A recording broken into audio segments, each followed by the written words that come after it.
Hello everyone, good morning, welcome back to my চ্যানেলে। কেমন আছো তোমরা? আশা করি খুব ভালো আছো। আমি খুব ভালো আছি। এখন বাজে 7:30। তো দেখো কি রোদ বেরিয়েছে।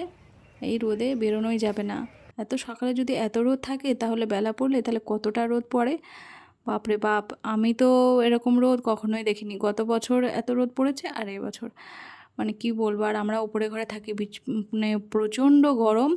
আর উপরে তো টিন দেওয়া, জানো টিনের ঘরে কেমন গরম হয়। তো কি করা যাবে, মানে আর মানে থাকাই যাচ্ছে না এত গরম।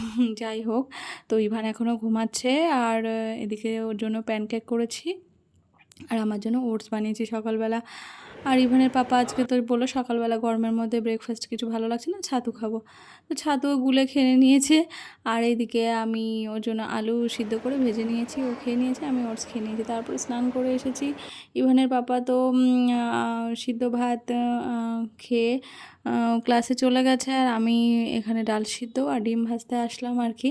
দুপুরে এটা দিয়েই আজকে লাঞ্চ করব। গরমের মধ্যে আর রান্নাঘরে থাকতে ইচ্ছা করছে না, এত গরম। দেখো আমি পুরো ক্লান্ত হয়ে গেছি। রান্না করতে আসলেই মনে হয় মানে কি বলবো, আর কিছু বলা নেই। তারপরে সকালে তো দেখলে একবার স্নান করেছি, তো আবার একবার বিকালবেলা, মানে এখন সন্ধ্যা হয়ে গেছে। এখন একটু স্নান করে আসলাম। তো ওর পাপা বলল যে চলো একটু বাইরে থেকে ঘুরে আসি, ভালো লাগবে। আর ইভানও সারাদিন ঘরের মধ্যে থাকে, সেই জন্য তো আমরা রেডি হয়ে গেলাম।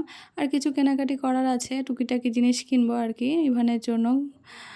সেই জন্য আর কি বেরোচ্ছি। তো চলো যা যাক, কোথায় যাচ্ছি, কী করব সবটা তোমাদের সঙ্গে শেয়ার করব। এই যে এখন আমরা রেলগেটের কাছে আছি এখন। মানে গেট ওঠার অপেক্ষায় আছি এখন। আর ইভান তোর ট্রেন দেখলে ভীষণ খুশি হয়। আর ওখানে দাঁড়িয়ে দাঁড়িয়ে অনেক অনেক কটা ট্রেন গেছে, তো দাঁড়িয়ে দেখলাম। তো তারপরে চলে আসলাম এই যে আমরা সেন্ট্রাল পার্কে, এইটাই মোড়। তো সেখান থেকে আমরা মোড় শপিং মলে এসেছি। এখানে আমরা এখানে যেন টুকিটাকি কিছু জিনিস কিনবো, খাবার জিনিস, সেই জন্য আসলাম। তো চলো ভিতরে যাই। এই যে চলে এসেছি। তো কী নেবো বুঝতে পারছি না, তো মনে হয় সবটা নিয়ে চলে যাই বাড়িতে আর কি। যাই হোক, যা হয় আর কি। কিন্তু ইভানের একটা জিনিস কী বলো তো, এত খাবার এত চকলেট দেখেছে কিন্তু ও একটাতেও হাত দিইনি। শেষবারের সময় একটা চকলেট কেক নিল, নিয়ে বললো এটাই নেবো আর কি। তো ওটাই নেওয়া হলো। তো ওটা দেখো তখনই খুলে খাওয়া শুরু করে দিয়েছে।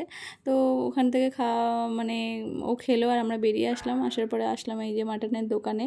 তো এই মাটনের দোকানটা ভীষণ ভালো, মানে মাংসটা খুব ভালো হয়, তা সেই জন্য কালকের জন্য নিয়ে নিলাম। আর তারপরে চলে আসলাম হচ্ছে ঢাকেশ্বরী প্যালেসে। তো এখানে আমরা রাতের ডিনারটা করেই যাব বাড়িতে, কারণ মানে রাত অনেক হয়ে গেছে, 9:30 বেজে গেছে। আর বাড়িতে গিয়ে আবার এসে রান্নাবান্না করব। তাই এখানে পাপা বললো চলো টুকিটাকি কিছু খাবো। তো টুকিটাকি খেতে গিয়ে ভারী কিছু হয়ে গেছে আর কি। দেখো চাউমিন নিয়েছিলাম আর ক্রিসপি চিকেন নিয়েছিলাম। তো এটা দিয়েই আমাদের রাতের ডিনার হয়ে গেছে, কিন্তু ডিনার করার কোনো প্ল্যানই ছিল না।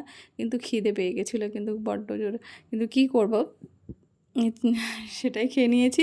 আর বাকিটা বেঁচে গেছিলো ওই ক্রিসপি চিকেনটা, সেটা খুব একটা ভালো ছিল না আজকে, মানে শক্ত শক্ত ছিল। সেই জন্য মানে ইভানও খেতে পারিনি, ইভানের জন্য বিশেষ করে নেওয়া, ইভান খেতে পারিনি, তো সেই জন্য বাড়িতে নিয়ে এসেছিলাম।